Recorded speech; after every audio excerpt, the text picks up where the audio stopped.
even with all of this, and get at least some appropriation bills through the Senate so that we'll have something closer to a regular order appropriations process. Most members don't like being completely irrelevant, and when you hand the administration, it was particularly absurd, of course, to hand the previous administration a blank check. We're not going to want to hand this one a blank check either, and so there'll be a lot of interest in trying to achieve that. You're right, it will be challenging. We budget a lot of time for. And what about the debt ceiling?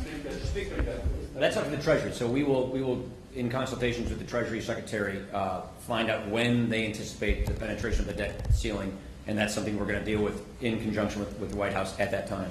Okay. We don't do people shouting out, okay? Chad. Thank you, Mr. Speaker. Is there a difference here between the pen and phone of this president compared to the pen and phone of President Obama? I know that both of you have made a big point about the power of Congress wanting to legislate. He signed a whole crop of executive orders here, and it seems as though the perception among Republicans is just because he has an R next to his name, that these work a little bit better, and you're deferring to executive action, which you didn't do that in the case of the president. It's quite the opposite, Chad.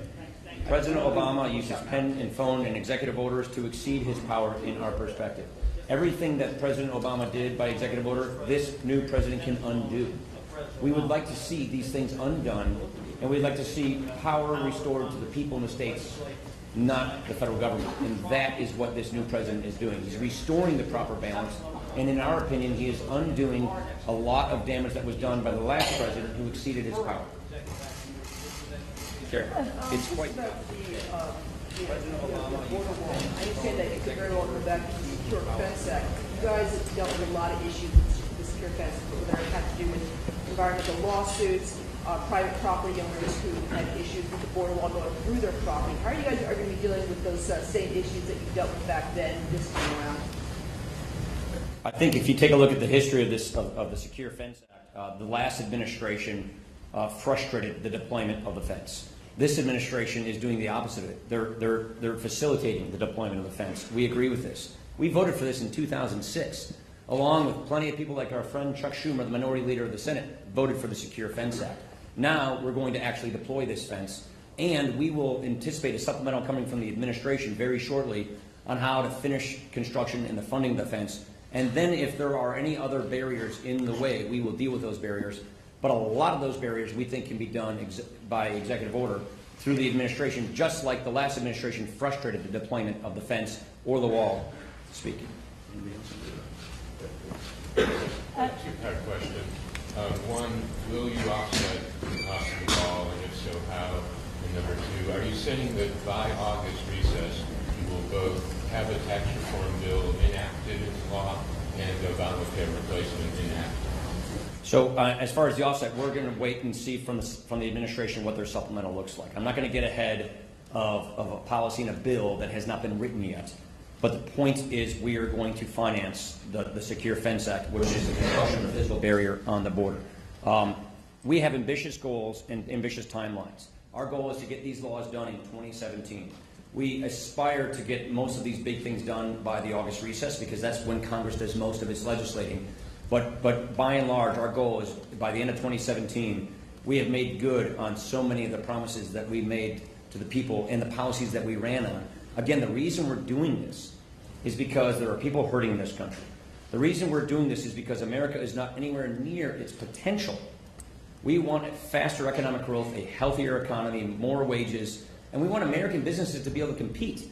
We are losing businesses left and right. They're moving overseas. They're being bought by foreign companies. They're inverting and becoming foreign companies. We have to fix this so that we keep American businesses in America. And we also believe comprehensive fundamental tax reform can put American businesses in a better position to keep businesses here and make things in America and export them around the world. That creates a lot of good jobs. Healthcare, you all know the law is collapsing.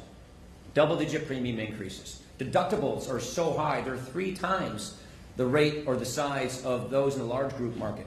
This law is collapsing. 5 states only have one healthcare insurance company, one healthcare plan.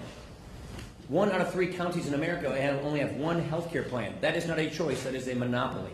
So we believe, on behalf of the American people who are struggling under this law that is collapsing, we have to act. We got time for one more. Let me just add on Obamacare. No yelling. Remember Bill Clinton said last year, it's the craziest thing you've ever seen. 8 out of 10 Americans wanted either repealed entirely or dramatically changed. If Hillary Clinton were president and Chuck Schumer were the majority leader, we'd be revisiting Obamacare. The status quo is clearly unacceptable. Obviously, if Hillary Clinton was president and Chuck Schumer were majority leader, we'd be moving toward a single-payer system. That's not our vision of how this ought to be handled. But the status quo is completely unsustainable. Steve? Yeah, Cindy, can both of you speak specifically overall about your agenda? Can you say that the Republican Party, the majority now, will not take actions that add to the deficit? At the end of the year, we're not going to have higher deficits from actions that we're taking, whether it be on taxes, whether it be on Obamacare, whether it be on the infrastructure package. Because, whenever anybody comes in and they have power, suddenly it's easier to borrow, and there's a lot of pressure to sort of pass out goods. Can you sort of make that commitment now that at the end of the year, you want to pass, You know us well. You've been covering budgets for a long time. We are fiscal conservatives. What that means is we believe government should not live beyond its means. We believe that hardworking taxpayers in this country deserve a break in this country. And that means Washington takes less money from them, and we also spend less here. That means we have to get our fiscal house in order to prevent a debt crisis in the future. There are two things that we can do this year that we think will move us in a great direction on fiscal policy. Get healthcare fixed. The driving force of our coming debt crisis are out-of-control healthcare programs that are collapsing. If we can help fix healthcare, bring more choice and more competition so we have better quality and lower costs and lower prices, that will dramatically help improve our budget situation. And then if we can get people back to work. If we can get people who are on welfare, who aren't on work, back into the workforce, it's better for them. We need them in the economy. We need these people working for the sake of them in our communities. And that means we have more people working, more people paying taxes, faster economic growth, and more revenues. Those two things right there are some of the best things we could do to improve our fiscal situation, to wall off or prevent an oncoming debt crisis that we know is coming. We are fiscal conservatives. If we're going to be spending on things like, say, infrastructure, we're going to find the fiscal space to pay for that in our spring budget. And so those are the things we're planning on doing. These are the ideas and the principles we ran on, and that is why we've laid out for our members a very bold and aggressive agenda to make good on these things, because at the end of the day, if we get these things done, we really believe that we're going to get this country back on the right track and turn things around for the people who sent us here to work for them. Thanks, everybody. We gotta go. Thanks. Thank